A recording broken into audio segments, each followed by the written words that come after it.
చాలా పెద్ద అద్భుతంగా కడపలో తయారు చేయాలని చెప్పి మన మాధవి గారు కూడా దాని మీద పెద్ద సంకల్పంతో ఉన్నారు.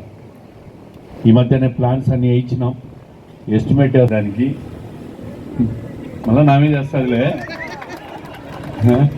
మళ్ళీ నా మీద వేసేది ట్యాక్స్ అది.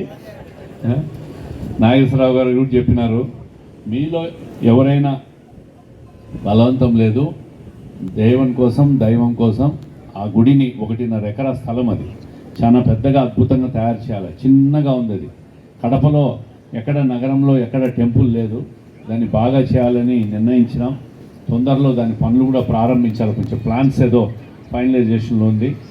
ఈ మృత్యుంజయ కుంట శివాలయాన్ని పెద్దగా చేయాలని చేద్దాం. దానికి ధర్మకర్తల మండలి చైర్మన్గా నాగేశ్వరరావు గారిని మేము నిర్ణయించినాం.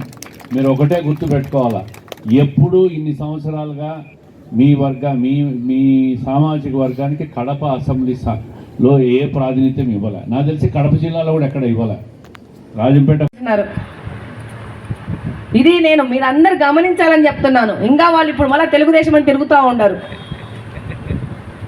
మనకు ఓట్లు వేస్తామని ముందుకు వచ్చిన వాళ్ళకి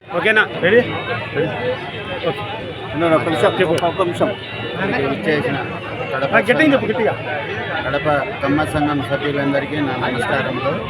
వీళ్ళు నాకు సహకరించి ఏకగ్రీవంగా ఎన్నుకున్నందుకు ధన్యవాదములు.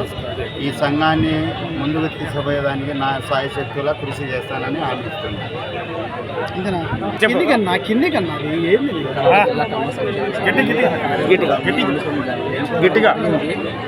ఎన్నుకోవడం జరిగింది. ఏకగ్రీవంగా ఎన్నుకుంటారు. అందరూ 26వ తేదీ ఎన్నుకున్నారు. మేము దీన్ని మంచి మార్గాన తీసుకొని ముందరికి తీసుకెళ్తాము. వాళ్ళు సహాయం చేయడానికి అమ్మ సంఘాన్ని మేము ఒక వేదికగా చూస్తున్నాము. అమ్మ సంఘాన్ని ఇదే విధంగా ముందుకు తీసుకోబోతాం. వాళ్ళు వివాదాలు ఏమి లేవు, ఇందులో వివాదాలు ఏమి లేవు. ఇప్పుడు ఎవరైతే అధ్యక్షుడు ఉన్నారో ఆయన ఎదురుగానే ఎన్నుకోవడం జరిగింది. అందుకని ప్రూఫ్లు ఉన్నాయి, వీడియోస్ ఉన్నాయి, మీరే చూడొచ్చు, మీకు ఇస్తాను.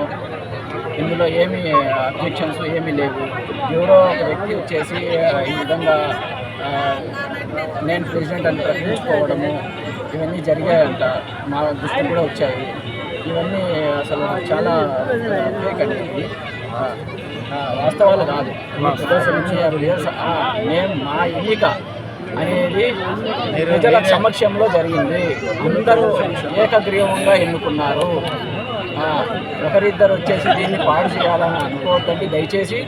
ఇది అట్లా చేస్తే కూడా చెడిపోయే వ్యవహారం కాదు. ఇది మన కమ్మవారు అందరిది. అందరం కలిసి దీన్ని ముందరికి తీసుకొని వెళ్దాము మంచి మార్గాన.